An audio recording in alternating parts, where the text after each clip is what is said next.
What's going on, Descendants? This is Joe from Anchor Joe Gaming. Welcome to the channel. Today, we're going to discuss some of the First Descendant stuff, mainly concerning the Season 1 update that is coming out next week on the 29th. A lot of good information here. You guys can go check it out for yourself, but I just wanted to go through some of the stuff, because some of it is quite interesting. First thing I want to talk about is Karel's new weapon. Karel has prepared a new tactical weapon for revenge. This tactical weapon, forged from the Ancestors' technology discovered by Amon, is the Vulgus Legion's new strategy against us, the Descendants. That sounds fun. When the invasion season begins, the invasion event will occur daily in two of the hard infiltration operation dungeons. In the dungeon where the invasion has begun, you can start by selecting either infiltration operation or invasion, and the invasion event can be cleared twice per day for each dungeon. That's pretty cool, so that's 4 times. Invasion dungeons will put your skills and wits to the test. To hold back the Descendants, Karel has built a defense system with different mechanisms for each legion. That sounds interesting too. These dungeons are solo challenges that feature different routes, puzzles, and strategies from the normal dungeons, where your objective is to fend off the invasion as quickly as possible. That actually sounds kind of interesting. It also sounds like it might be a time-based thing, being as quick as possible. Like, the faster you go through it, the better the rewards are. I guess we'll have to wait and see, but I'm actually looking forward to those.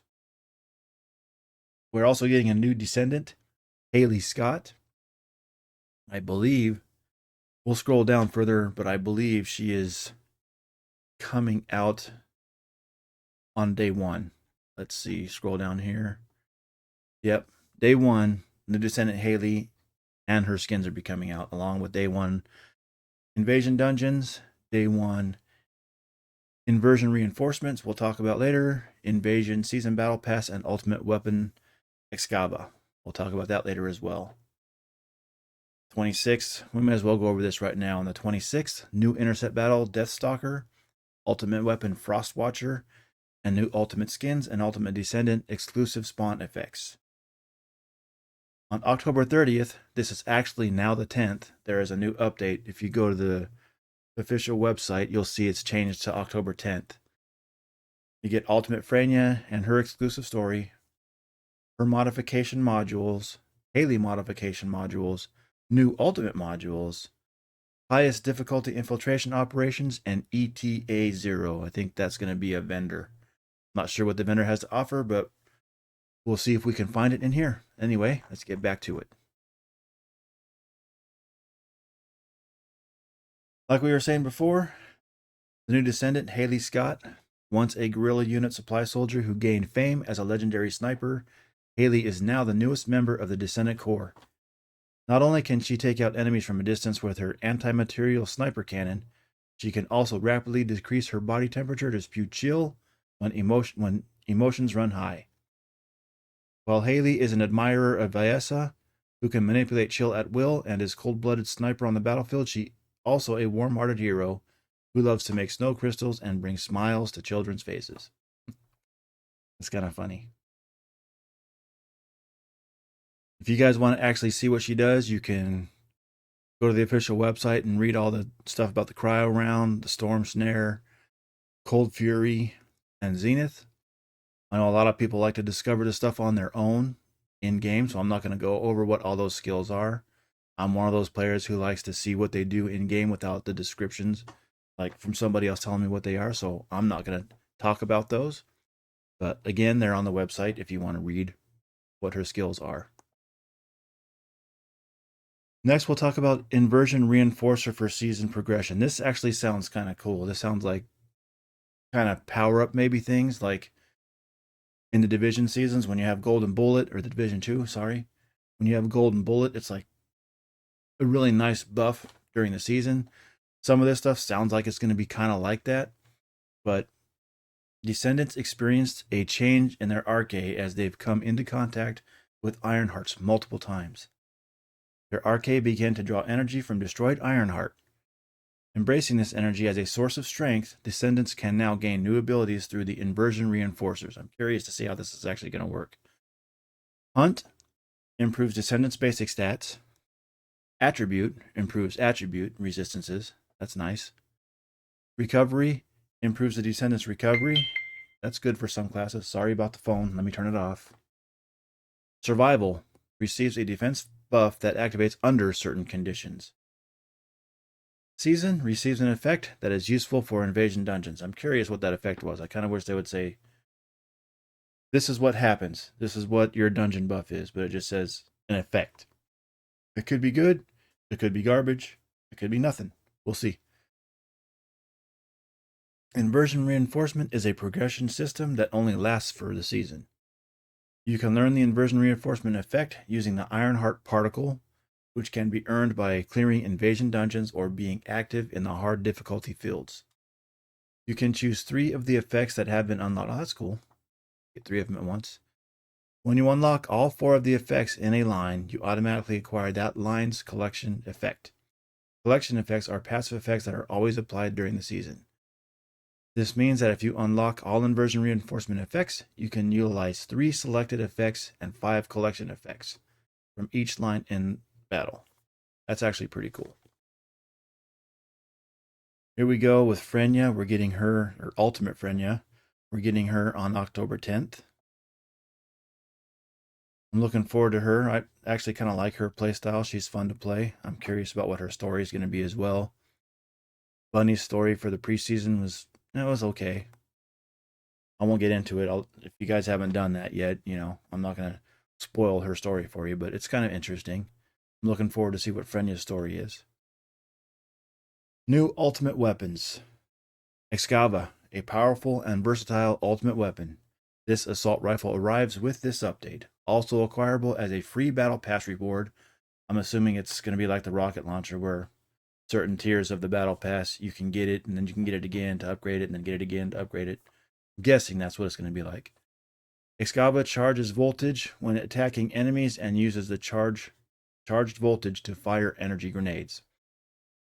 The next one is Frost Watcher. Acquirable through gameplay, this scout rifle reduces an enemy's chill resistance and increases your chill skill damage. Oh, good for both Vyessa and the new one. Each time you hit the enemy at long range. It's a perfect weapon for Vyessa or Haley, like I just said, who use chill attribute skills. The new intercept battle, the Death Stalker, threatens Ingress from behind the dimensional wall, like they all do, and it's time to meet the most powerful Colossus of Season 1, Deathstalker. He emerges from the darkness and unleashes attacks based on poison and fear. I'm guessing he's going to fear us into his poison pools and wipe. Stalking the Descendants in the darkness of the void, Deathstalker is more formidable than any other Colossus you've intercepted. You must jump back into the void to protect Ingress from this menace. Solve the mystery shrouded in the dark and intercept Deathstalker. Sounds kind of cool. Here we go. See what ETA 0 is. Highest difficulty operation and ETA 0. The highest difficulty of the infiltration operations will be added. It's a proving ground to test and polish your optimized builds. Form a team or challenge yourself to more difficult infiltration operations. Cool, it's going to be solo.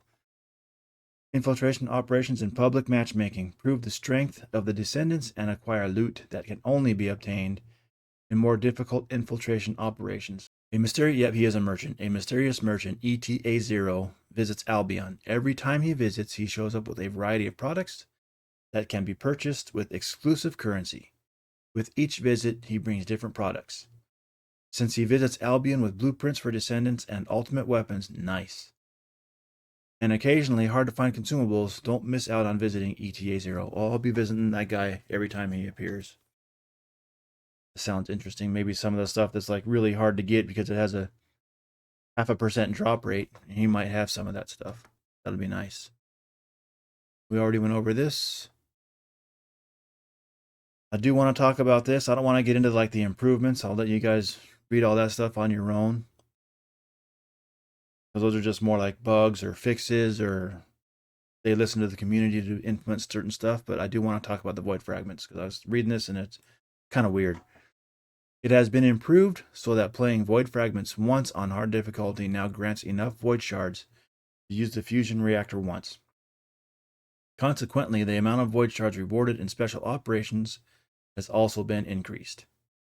Additionally, void shards required for the fusion reactor have been consolidated into a single type.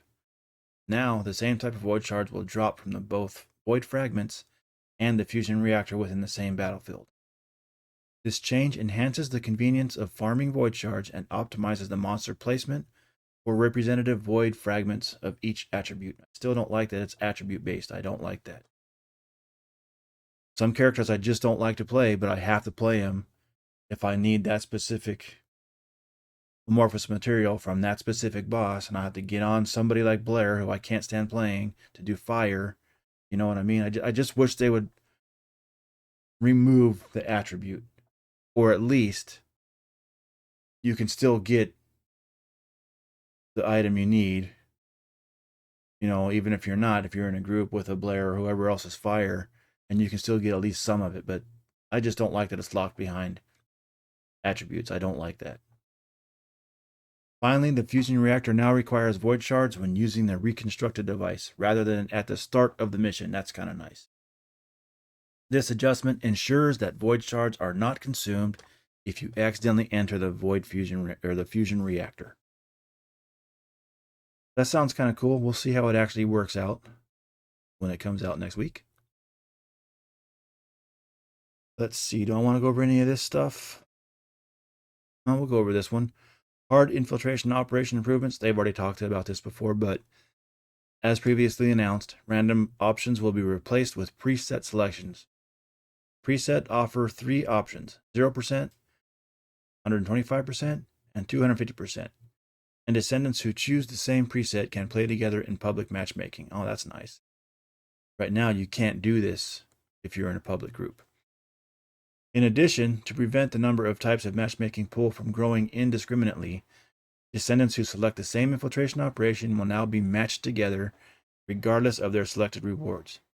Instead, the global effects that were applied based on the selected rewards will be removed. Lastly, the timed occupation mission will be removed from hard infiltration operations and replaced with the extermination battle, where the time can be reduced based on the descendant skill. That's cool. I like that kind of stuff. It sounds like as you kill, like your time will decrease or whatever. Or increase. You'll get time rewarded for kills, it sounds like. Go over this one too, because this one's kind of cool, but I wish they would do more with it. Socket type saving feature improvements. Now, once you assign a socket type, the socket type granted to a slot is permanently saved. You can easily change it to the previously granted socket type at any time. For example, if a descendant changes an almandine socket to a malachite socket, you can easily choose between almandine and malachite in that socket afterward. Additionally, the socket type applied to a loadout setting 1 can also be used for setting 2 and 3 as well, allowing you to grant multiple socket types only to the slots that require multiple socket types depending on your builds. This is a step in the right direction, but I think in order to make it really viable to actually for real change builds whenever you want to change builds, once you unlock all the sockets, by unlocking I mean once you make a socket a certain type, almandine, malachite, whatever the case is, once you do that for every socket on your descendant, we shouldn't have to do it again. We should be able to just go in the socket, select the symbol that we want, and put it there. Yes, I think we have to unlock every socket before we're able to do that. But I don't think we should have to unlock every socket and then use another catalyst to change it again just so we can swap between 2, another catalyst so we can swap between 3, another catalyst so we can swap between 4. I mean, that would be fine if we didn't have to level from 1 to 40 every time. But I'm just going on about this because this is one of my biggest things. I didn't like this in Warframe either, where you had to freaking redo your sockets all the time. But anyway, that's it for this video. I really hope they make more changes to the socket types. I hope that you found this informative, and please like, subscribe, leave comments below, and everybody, have a great day.